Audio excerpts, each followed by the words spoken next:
내가 호렙산에 있는 그 반석 위 거기서 내 앞에 서리니 너는 그 반석을 치라. 그것에서 물이 나오리니 백성이 마시리라. 모세가 이스라엘 장로들의 목전에서 그대로 행하니라. 하나님의 말씀입니다. 하나님께 감사합니다. 애굽에서 노예 생활을 하던 이스라엘이 고통 가운데 부르짖었습니다. 하나님께서는 그들의 부르짖음을 들으셨죠. 그리고 그들을 애굽에서 건져내셨습니다. 그 가운데 많은 이적들을 행하셨습니다. 그리고 마침내 이스라엘은 갈라진 홍해를 건넜습니다. 그 다음 하나님께서는 그들을 어디로 이끄셨는가? 그들은 광야로 인도됩니다. 그곳에서도 그들은 기적을 경험합니다. 앞에 출애굽기 15장을 보면 물이 절실했는데 하나님께서 마라의 쓴 물을 달게 바꾸시는 기적을 베푸셨습니다. 16장에서는 백성들이 떡과 고기가 먹고 싶다고 하니 만나와 메추라기를 보내주셨습니다. 그리고 오늘 17장의 내용이 이어집니다. 1절을 보도록 하겠습니다. 이스라엘 자손의 온 회중이 여호와의 명령대로 신 광야에서 떠나 그 노정대로 행하여 르비딤의 장막을 쳤으나 백성이 마실 물이 없는지라. 우리 성경에는 나오지 않지만 히브리어 원문을 보면 1절 가장 앞에는 히브리어로 그리고가 붙어 있습니다. 그리고 이스라엘 자손의 온 회중이 르비딤의 장막을 쳤다고 합니다. 그리고 앞장인 16장에서도 1절을 보면 시작할 때 히브리어로 그리고가 있습니다. 그러니까 15장 마라의 물이 썼던 상황과 16장에서 떡과 고기가 먹고 싶었던 상황에 연결되어 17장이 전개되고 있는 것을 알려주고 있습니다. 내용을 살피면 알겠지만 우리는 그 사건들에서 비슷한 패턴을 발견하게 될 것입니다. 먼저 그들이 처한 어려움을 보겠습니다. 어떤 어려움이었는가? 마실 물이 없었다고 합니다. 이것은 매우 심각한 위기였습니다. 광야에서 물을 발견하지 못하는 상황인데 갈증이 심해지면 생명의 위협을 느끼기 마련입니다. 이스라엘의 큰 위기가 온 것이죠. 그런데 여기서 중요한 것이 있습니다. 그것이 무엇일까요? 1절을 보면 그들이 여호와의 명령대로 그 노정대로 행하여 르비딤에 갔다는 것입니다.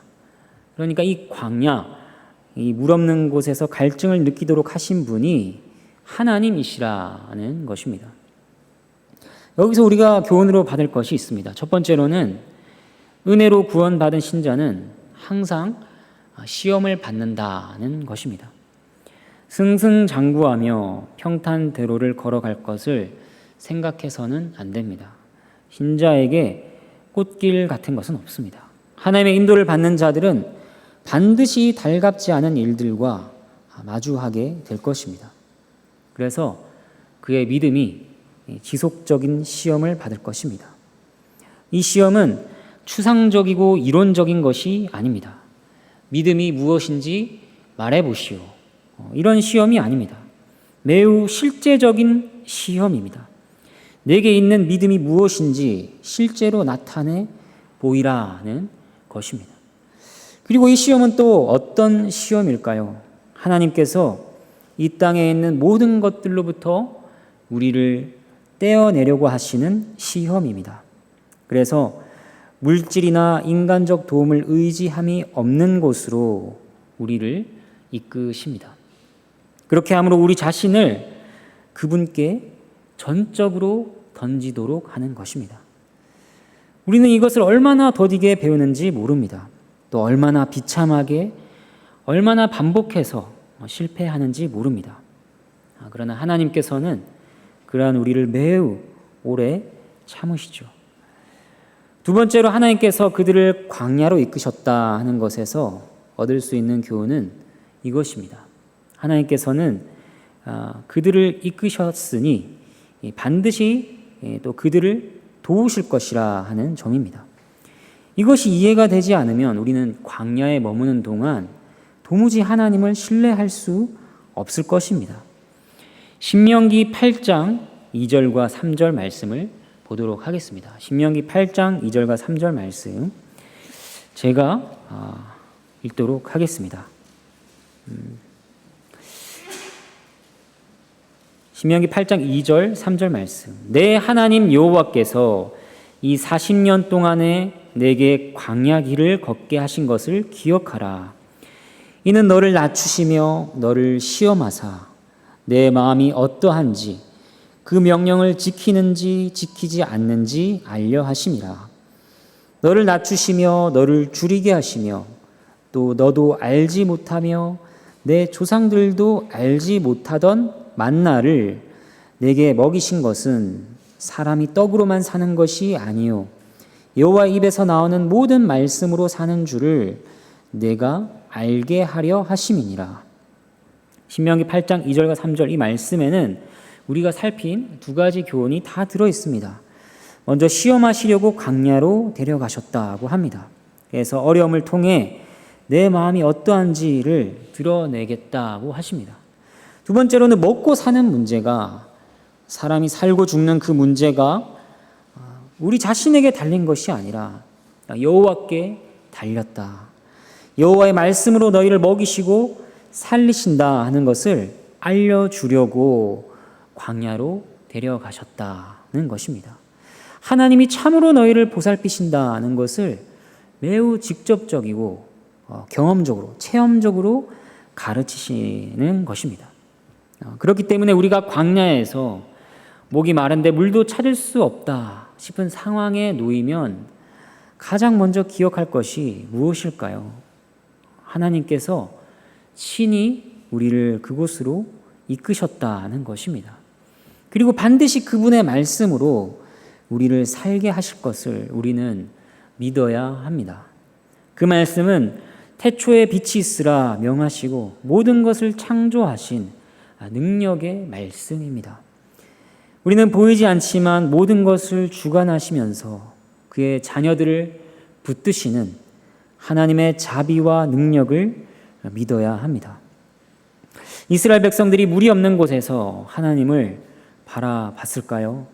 대부분의 경우처럼 그들은 실패했습니다. 2절부터 4절까지 하나님의 말씀입니다. 백성이 모세와 다투어 이르되 우리에게 물을 주어 마시게 하라.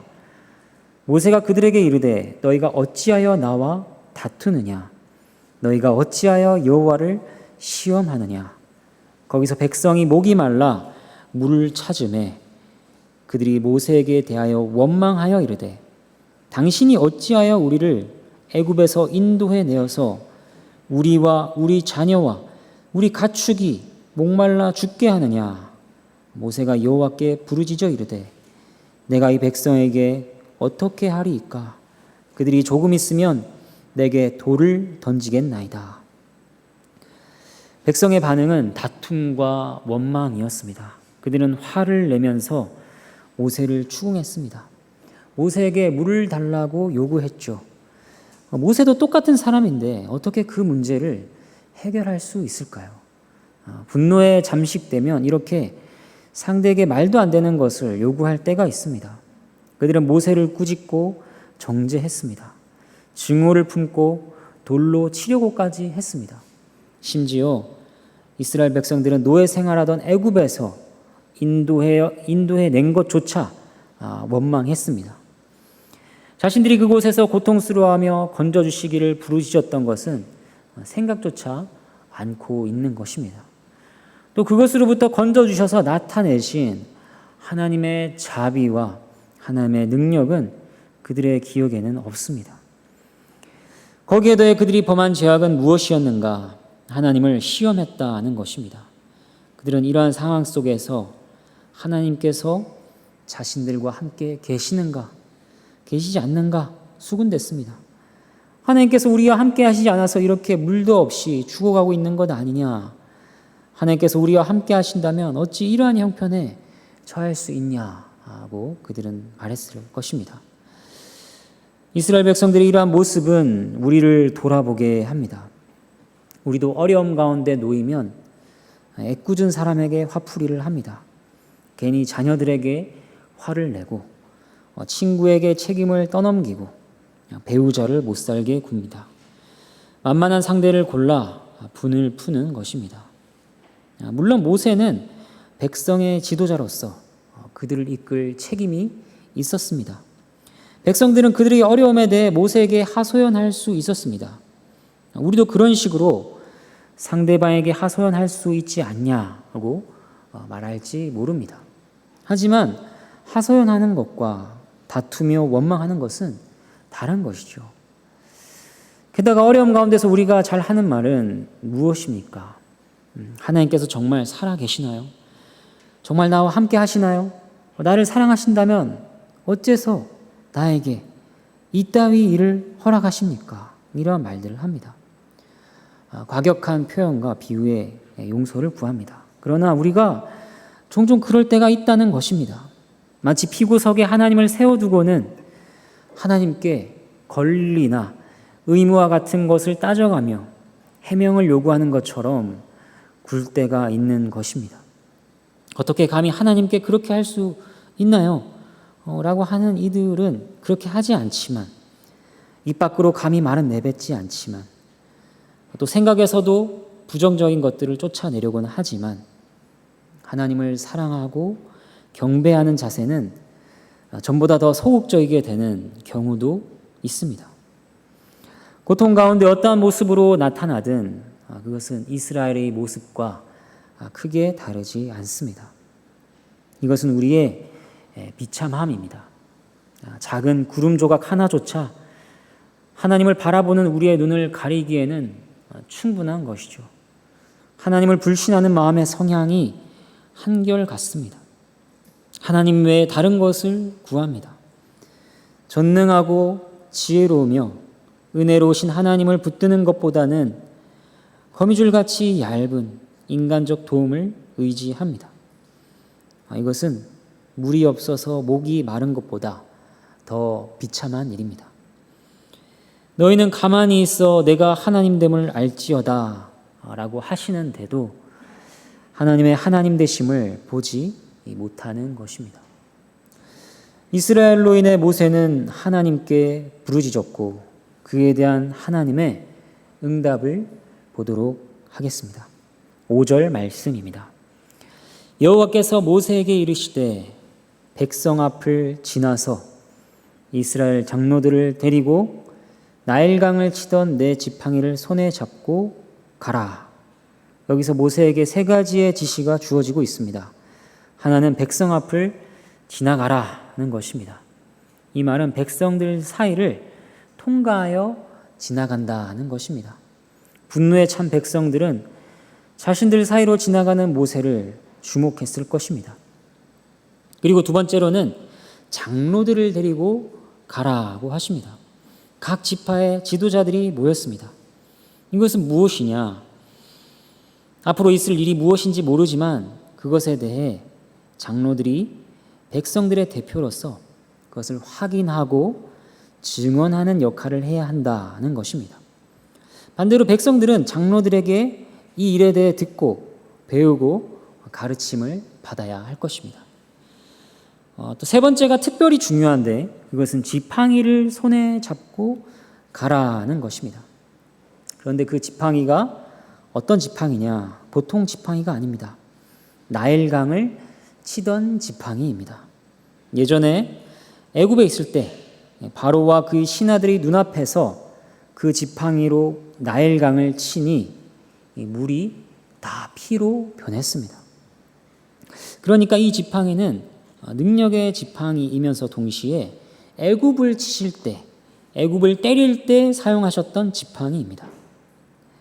그저 지팡이를 가지고 가라고 하시거나 그 지팡이에 대해 다른 수식을 붙일 수도 있을 것입니다. 그런데 하나님께서는 왜 굳이 나일강을 치던 지팡이라고 하신 것일까요? 이것은 앞으로 행할 일이 심판과 관련이 있기 때문입니다.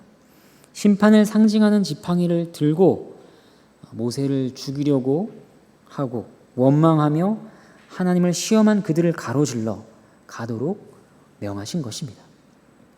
과연 하나님의 심판이 애굽을 쳤던 것처럼 그들을 칠 것인가?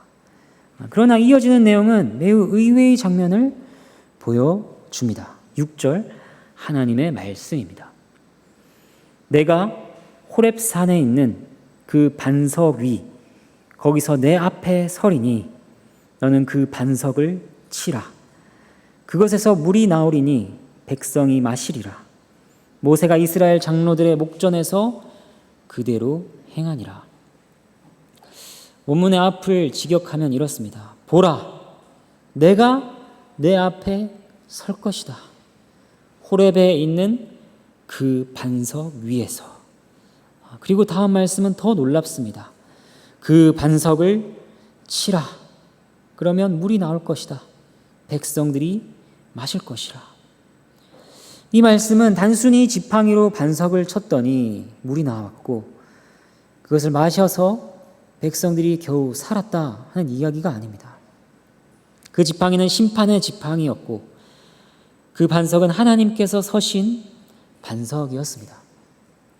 그리고 반석은 구약에서 자주 볼 수 있는 하나님의 명칭 중 하나입니다. 하나님은 종종 구원의 반석이라 표현됩니다. 그러니까 그 반석을 치라는 것은 하나님을 치라는 것입니다. 바울도 이 반석에 대해 어떻게 말하는가? 이 반석이 바로 그리스도시라고 합니다. 고린도전서 10장 4절 말씀입니다. 다 같은 신령한 음료를 마셨으니 이는 그들을 따르는 신령한 반석으로부터 마셨음에 그 반석은 곧 그리스도시라. 그러니까 지금 이 사건은 어떤 사건이냐? 앞으로 장차 있을 그리스도의 구속을 예표하는 사건인 것입니다. 이것은 앞장인 16장의 만나 사건도 마찬가지입니다. 하나님께서는 하늘에서 그들에게 떡을 주어 먹게 하셨습니다. 이 만나는 장차 그리스도께서 택한 자녀들의 생명의 떡이 되기 위해 하늘로부터 땅에 내려오실 것을 보여주는 것이었죠. 그리고 이어서 생명의 물이 되기 위해 하나님의 심판의 지팡이로 그리스도께서 죽임당하시는 것을 보여주고 있는 것입니다. 지팡이를 든 모세가 백성을 가로질러 갑니다. 그리스도께서 죄인들을 가로질러 야유 속에서 십자가를 지고 가십니다. 심판의 지팡이가 그 반석을 쳤습니다. 죄인을 향한 하나님의 진노와 심판이 십자가에 달리신 그리스도를 치셨습니다. 반석에서 물이 나왔죠. 그리스도께서는 십자가에서 죽으시고 부활하신 후 생명의 영이신 성령을 보내셨습니다. 그리스도로부터 나온 물이 어떻게 성령과 연결되는가? 그것은 예수님께서 가르치신 내용이었습니다. 요한복음 7장 37절에서 39절 말씀입니다. 요한복음 7장 37절에서 39절 말씀. 예수께서 서서 외쳐 이르시되 누구든지 목마르거든 내게로 와서 마시라. 나를 믿는 자는 성경의 이름과 같이 그 배에서 생수의 강이 흘러나오리라 하시니 이는 그를 믿는 자들이 받을 성령을 가리켜 말씀하신 것이라. 패역한 이스라엘 백성들에게 물을 주신 것은 참으로 놀라운 은혜였습니다. 죄가 큰 곳에 은혜가 넘쳤습니다. 하지만 은혜는 공의를 근거로 이루어졌습니다. 반석을 치기 전까지는 물이 나오지 않았습니다. 마찬가지로 하나님에 의해 구세주께서 상함을 받기 전까지는 은혜의 복음이 전해지지 않는 것입니다. 마지막 7절 말씀을 보도록 하겠습니다. 그가 그곳 이름을 마사 또는 무리바라 불렀으니 이는 이스라엘 자손이 다투었으며 또는 그들이 여호와를 시험하여 이르기를 여호와께서 우리 중에 계신가 안 계신가 하였음이더라. 이 사건의 마지막을 이 장소의 이름으로 마무리하고 있습니다. 다툰다는 말이 히브리어로 리브입니다.